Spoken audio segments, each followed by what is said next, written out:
The Switch! People are loving it or hating it. But what do you think? Will it actually change Nintendo's future for the better? Well, we're about to find out today on this week's What the Fuck Randomness, plus a double review feature. You ready, people? Let's get random.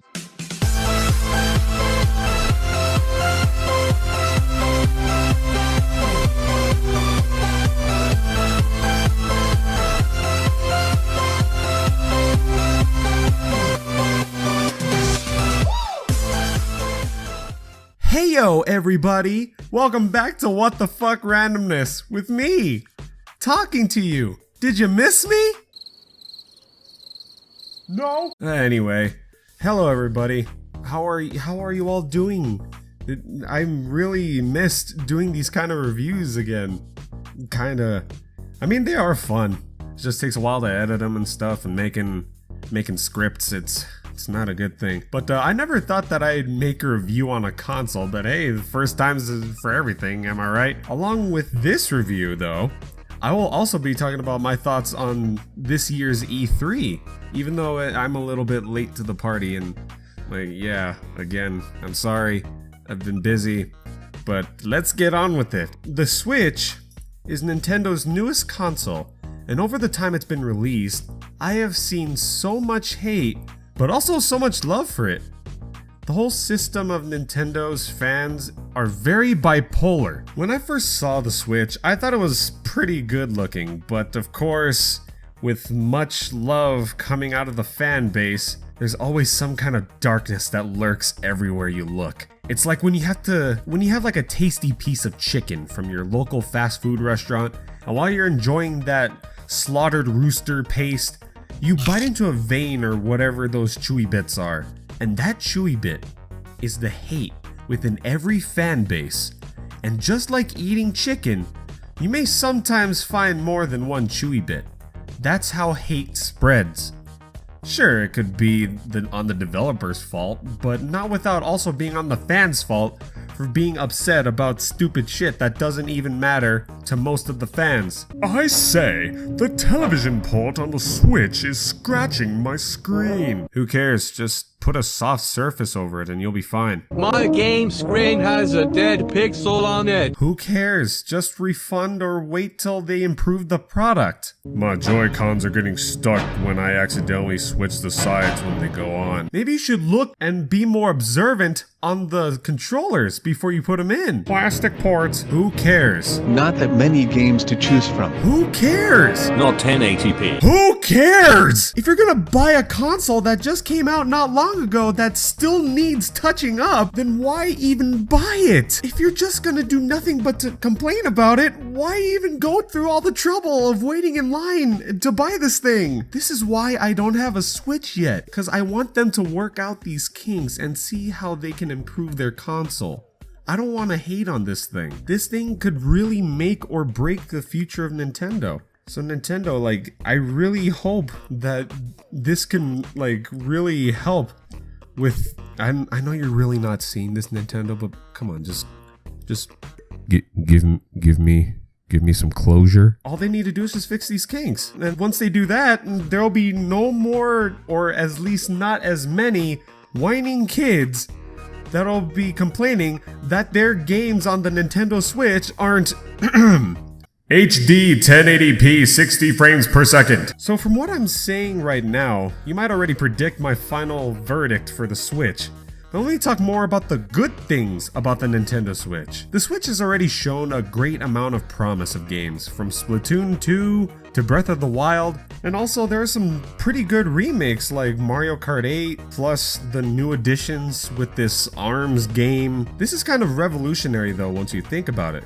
The Switch is one of the only consoles that combines home entertainment as well as a portability aspect. I am seeing a lot of people now in local hangout areas. Don't get me wrong, I've seen them everywhere with a Switch. I've seen a lot of people everywhere with the Switch, and that's pretty cool to see. Anyways, I know there is so much more to go on with the Switch. I might even consider buying one day. You know, probably if there's a holiday sale or a great deal for a bundle or something like that. But segueing into the second part of this double review, I wanted to give my thoughts on how this year's E3 went. Xbox was lame and PlayStation was short and boring. No, not really like this kind of stuff, but the point that I'm starting with this is that Nintendo basically saved E3. In all honesty, that's why I wanted to make this double review, because they're both somewhat connected, and it's kind of like E3 is kind of showing the future of Nintendo as a whole. And even though E3 was just a couple weeks ago, no, like about a month ago, wasn't it? God damn. But anyway, it was that long. Put time card here, and I still remember seeing the live streams with me and the randomizers crew and seeing all the cool games.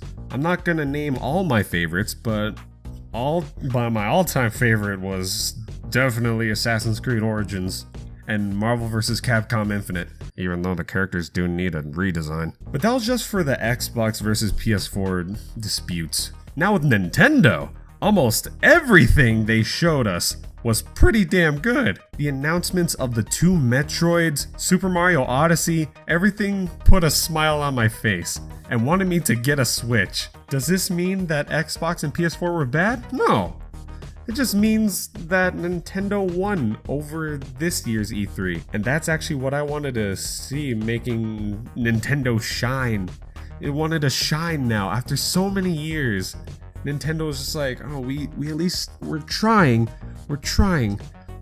I really hope you guys like our stuff. And finally, almost all the stuff everyone is adoring. Because yeah, with Xbox and PS4, they didn't really, I mean, a lot of the stuff that they showed was good, but a lot of the stuff too, some of the stuff no one asked for. Like a lot of indie games. I'm sorry, indie games are cool, but why would you show them at E3? Yeah, see, the thing is with Xbox and PS4, there's always a war going on here.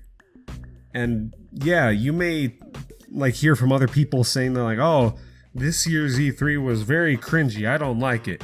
Yeah, I could somewhat be on par with that, just because like a lot of the stuff was just, it was unnecessary.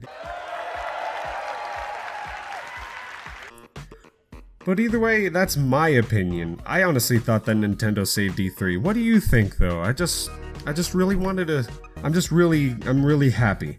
I'm really happy right now. I'm glad for it. I'm proud of you, Nintendo. But in conclusion, E3 was pretty good, with a new winner, of course, Nintendo. And from the looks of things, I think the Switch may save Nintendo's future. And also, those mini consoles, you know about those? Those may save Nintendo as well.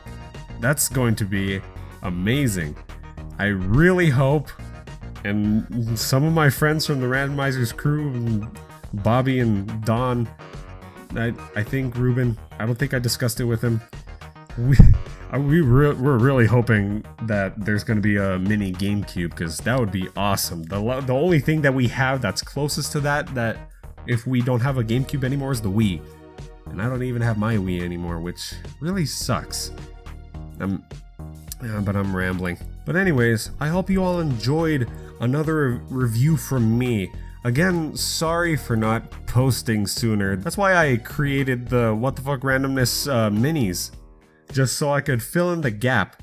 But I'm still making more episodes, like actual episodes, so don't worry. It's just hard because I'm just busy doing like a lot of stuff. I'm editing all my videos. It's not really it's fun. It's not painful. It's just that it takes up a lot of my time. Work as well. Work's in the way. I mean, it's not in the way. I need to make my money somehow. And YouTube sure isn't helping, but that's gonna be for another. That's gonna be for another What the Fuck Randomness episode.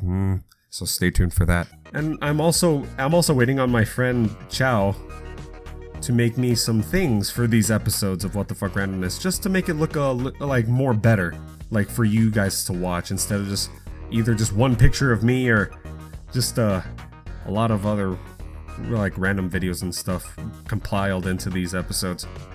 And while you're at it, why not check her out on her Tumblr? It's in the description, so yeah, she's an amazing artist and she is one of the ones who made all of my stuff. My banner, my icons, like everything. And as another thing, if you want to see more of my stuff, why not subscribe and check out the What the Fuck Randomness playlist. Or the Randomizers playlist, where me and the crew one-off some games. My friend Bobby of the Randomizers crew makes stuff too, so go check him out. He does some stuff. He does dancing stuff. We sometimes show up in his videos too and play some Overwatch. It's pretty fun. Wow, there's a lot of promoting in this episode. Anyways, I hope you all have an amazing week, day, anything like that. And I'll see you all in the next What the Fuck Randomness. P.S. Give me some more ideas for new episodes. It could be anything. Like reviews, skits, anything like that, please. Thank you. Okay, bye. So I am here to talk about Need for Speed Payback. If you guys didn't know, Need for Speed Payback, I know you got this, Bobby. Oh God! Oh Jesus! What? Those witches right there. Kill it! She's not easy! She's not easy to kill! I just remembered! I'm on Ah, fuck!